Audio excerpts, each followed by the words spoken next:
Pernyataan Anda yang menyebut bahwa MK itu tidak kredibel. Saya pertanggungjawabkan. Ya, saya pertanggungjawabkan. ya, saya hanya mengingatkan. Saya pertanggungjawabkan.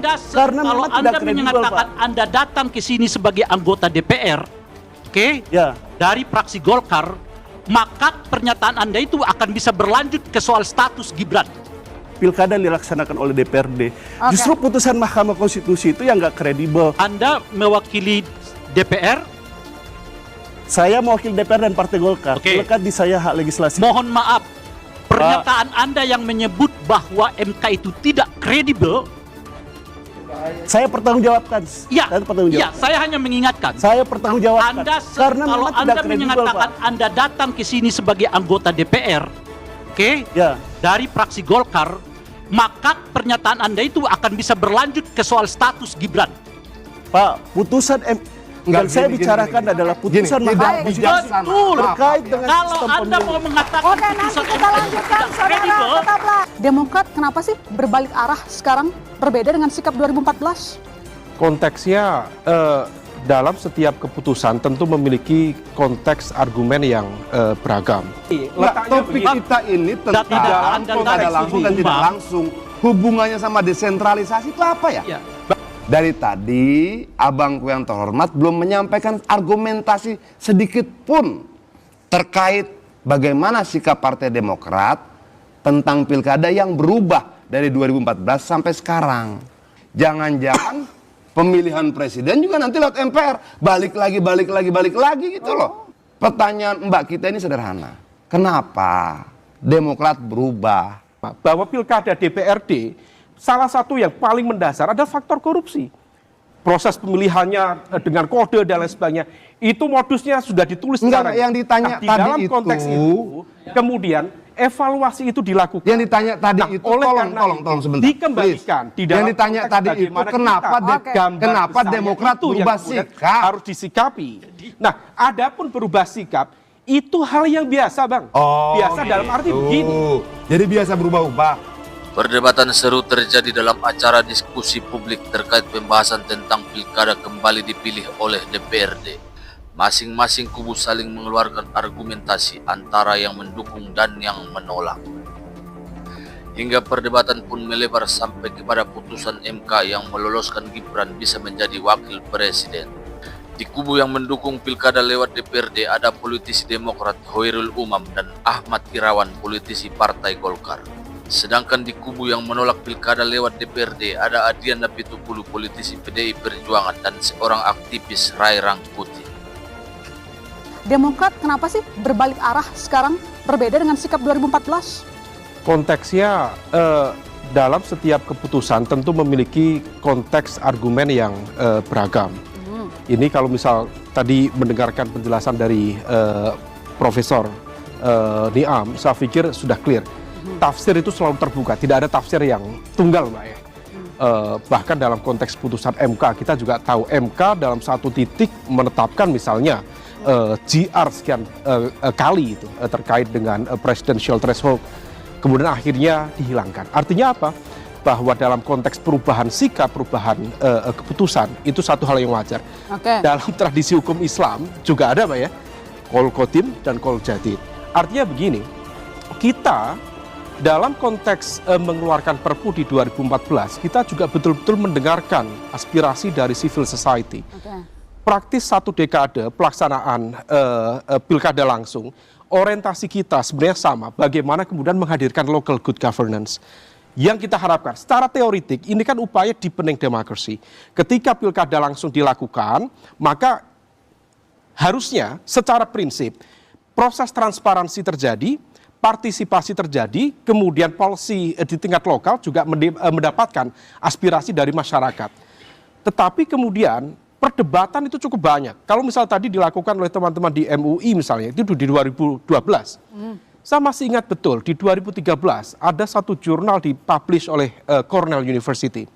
Itu perdebatan sangat sengit dari mazhab neoliberal dengan mazhab strukturalis. Tokoh-tokoh besar dalam konteks political scientist di Indonesia. Mulai dari Profesor Fedi Hadis, Richard Robinson, Jeffrey Winters, Thomas Papinski, Bill Liddell, Wala Ali Wasabi Ajmain, dan teman-temannya yang lain. Memperdebatkan salah satu basis argumennya adalah bahwa basis proses demokratisasi ini tidak linier. Bahwa proses demokratisasi yang diharapkan menghasilkan governance, tata kelola pemerintahan yang baik, ternyata juga tidak menghasilkan itu secara otomatis. Artinya apa? Dalam proses evaluasinya, saya masih ingat betul dalam proses pasca 2012, di 2014-2015, saya mau tanya dulu Anda, dari Bung Umam. Australia, sebentar Bang, itu cukup banyak, dari Flinders Asia Center dan lain sebagainya, evaluasi termasuk dari LIPI. Desentralisasi di satu sisi kita apresiasi memang bagus, bisa menghadirkan lokal inovasi di level kebijakan publik. Tetapi di sisi lain juga memang ada bicara tentang decentralized corruption, bicara tentang konteks parochialism, bicara horizontal konflik yang alhamdulillah sekarang sudah membaik, bicara tentang konteks informal governance. Ini semua yang kemudian harus kita perbaiki. Dan kalau misalnya kita kembali pada basis data, saya kebetulan bawa materi data dari Kemendagri. Kemendagri selama 20 tahun terakhir memang mengkonsolidasikan data. Hasil dari evaluasinya, 20 tahun pelaksanaan desentralisasi, praktis sekitar 20%, maksimal 25% daerah yang mampu mengenerate PAD secara optimal dengan basis fiskal yang lebih besar. Artinya konteks fiskalnya kuat dibanding dengan daerah yang lain. Artinya apa? 80-75%, let's say, secara moderat. Mayoritas masih ngatung kepada pemerintah pusat, TKD, transfer ke daerah. Artinya bahwa inovasi kebijakan publik di tingkat lokal ternyata belum begitu optimal. Faktornya tentu cukup beragam. SDM, kemudian konteks birokrasi lokal yang belum efektif. Saya kira salah satu problem desentralisasi itu adalah Nah, pemerintah pusat tidak mau desentralisasi di dalam konteks sesungguhnya. ini, yang kemudian perlu kita evaluasi, kita di koalisi mempercayakan kepada Pak Presiden Prabowo untuk menata ini. Proses evaluasinya seperti apa? Tentu kita buka bersama-sama. Argumentasinya sama pilkada langsung di dalam konteks di mana ya? Bang, begini, letaknya topik kita ini tentang pilkada langsung dan tidak langsung. Hubungannya sama desentralisasi itu apa ya? Bang, ini gambar besar ya. Ini tentang konteks kalau itu berikanlah argumentasi konteks besar Bung Umam. Kalau itu konteks besar Bung Umam, bisa sama-sama. Presidennya juga harus dievaluasi.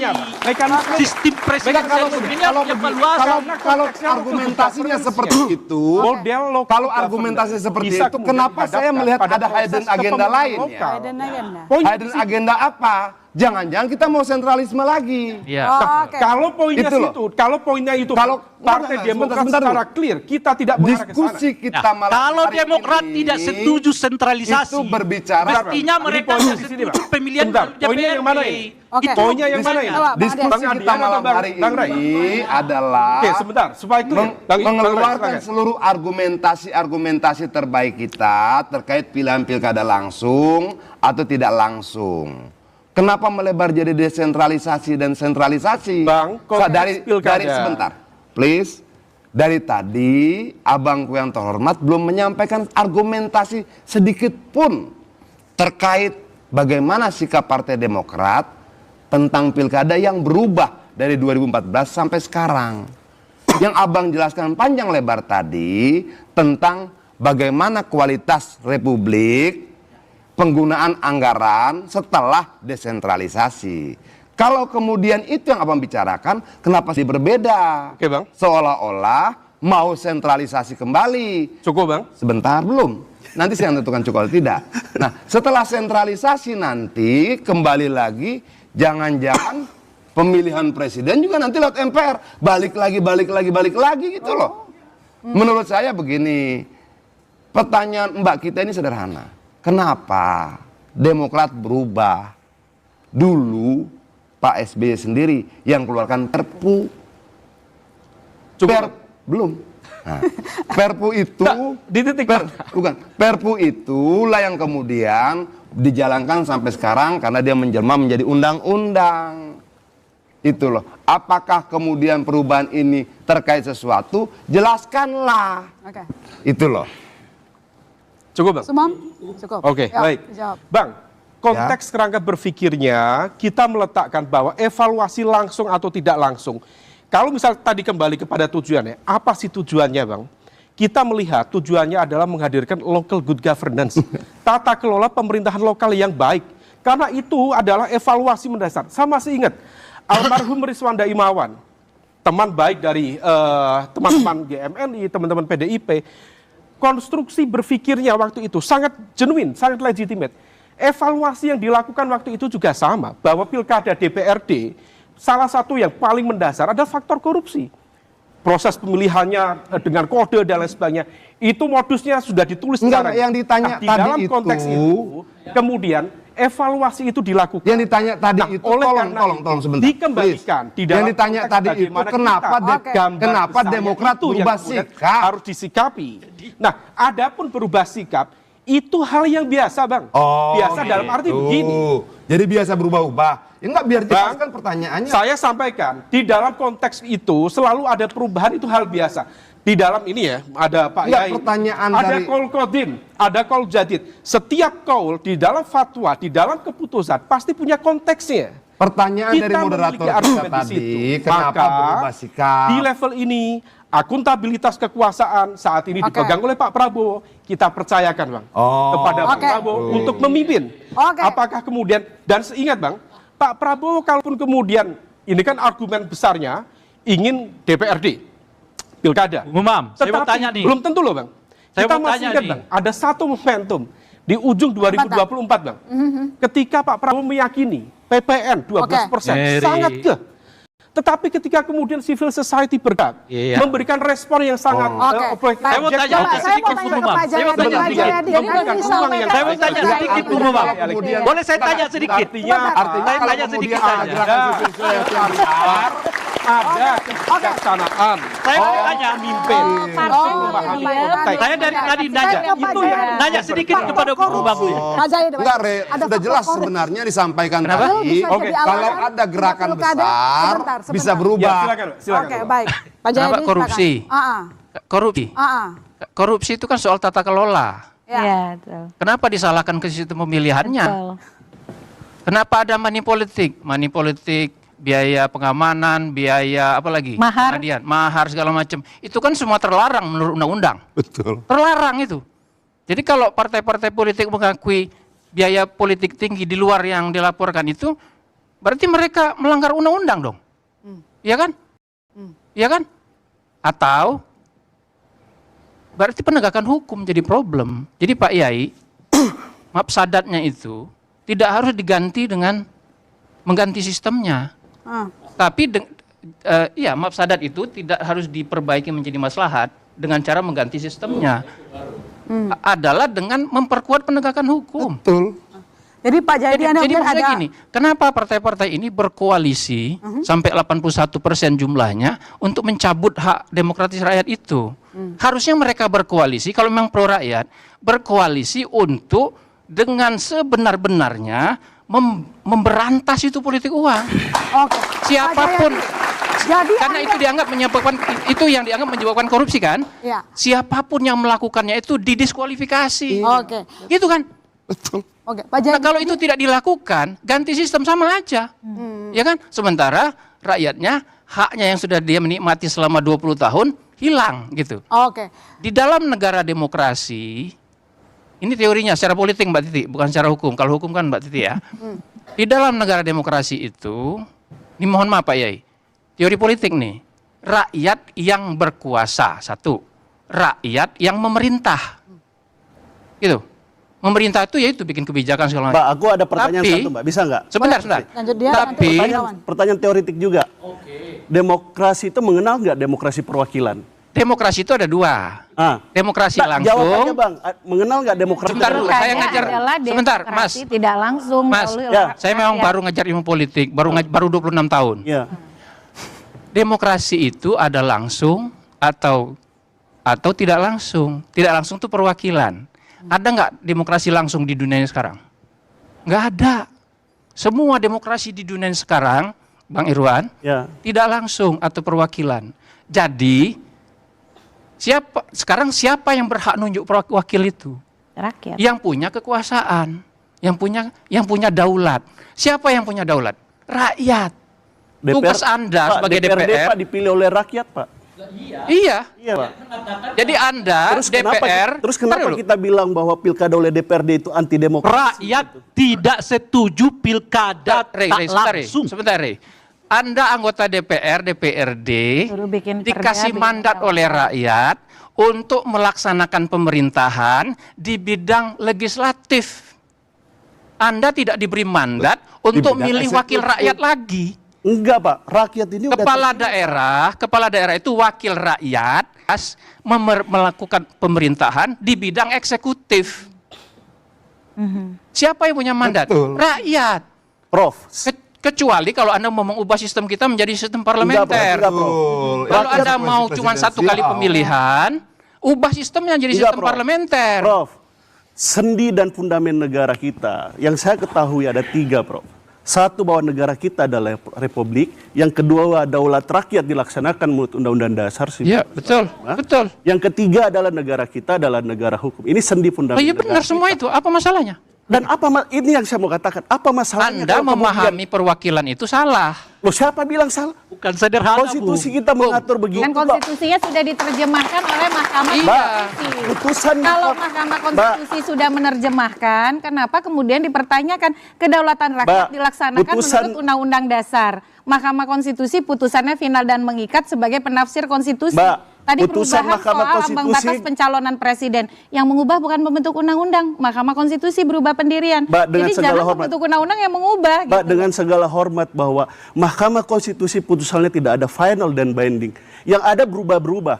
Putusan 7273 ketika pilkada pertama kali Salah lagi nih. 2005. Baca undang-undang lagi, Mas. Hah? Baca undang-undang dasar lagi. Loh, Prof yang harus baca undang-undang. Tidak ada perubahan teks Undang-Undang Dasar 1945 sampai sekarang. Oke. Putusan Mahkamah Konstitusi yang sifatnya final dan binding tersebut justru dengan 3 ketua MK yang berbeda justru berubah-ubah. Menurut Undang-Undang Dasar, keputusan apalagi? keputusan Kalau Mahkamah begitu- Konstitusi itu gimana? Kenapa, Pak? Menurut Undang-Undang Dasar, Gimana? apa status keputusan Mahkamah Konstitusi? Menurut Undang-Undang Dasar. Pak, putusan Mahkamah Konstitusi menurut Undang-Undang Dasar itu yang saya pahami final and binding. Maka Akhir dan mengubahnya mengikat. bukan oleh Tunggu dulu. DPR, mengubahnya oleh Mahkamah Konstitusi. Pak. Soal usia calon wakil presiden juga diubah oleh Mahkamah Konstitusi. Iya, Nggak Anda ada nggak protes. supporter ngomong inkonstitusional. Prof, Jadi konsisten jadi dong. Anda protes nggak Kenapa? waktu batas usia calon presiden Nah, diganti? Jadi jangan kan lain giliran lagi yang usia dibicarakan. cawapres, Prof, oke. Giliran Pasal kedaulatan 22E, rakyat, nggak oke. Pasal 22E teksnya tetap ayat 2 mengatakan bahwa pemilu itu sampai dengan memilih DPRD, kabupaten, presiden, wakil presiden, dan lain-lain itu sampai DPRD. 18 ayat 4 mengatakan pilkada dilaksanakan secara demokratis. Ya, itu interpretasinya. 18, 19, 20 memperjelas teknis pelaksanaan pemilu. Mana yang berubah dengan pilkada dilaksanakan oleh DPRD? Justru putusan Mahkamah Konstitusi itu yang nggak kredibel. Yang kedua, kewenangan legislasi kita jangan dibatasi oleh boundary dan barrier yang Saya mau dilaksanakan. katakan begini, Nah, apa? Anda mewakili DPR, Saya mewakili DPR dan Partai Golkar. Oke. Melekat di saya hak legislasi. mohon maaf, tolong saya ingatkan kembali Anda ya, ini bukan forum di DPR. Pernyataan Anda yang menyebut bahwa MK itu tidak kredibel, Saya pertanggungjawabkan. ya, Saya pertanggungjawabkan. saya hanya mengingatkan. Saya pertanggungjawabkan. Kalau memang Anda tidak kredibel, menyatakan Pak. Anda datang ke sini sebagai anggota DPR, oke, Ya. dari fraksi Golkar, maka pernyataan Anda itu akan bisa berlanjut ke soal status Gibran. Pak, putusan Enggak, yang saya gini, bicarakan gini. adalah Gini, putusan tidak Mahkamah bijaksana. Konstitusi Betul. terkait dengan Kalau sistem Anda pemilu. mau mengatakan Oke, nanti putusan kita MK itu lanjutkan, tidak saudara. kredibel, Tetaplah.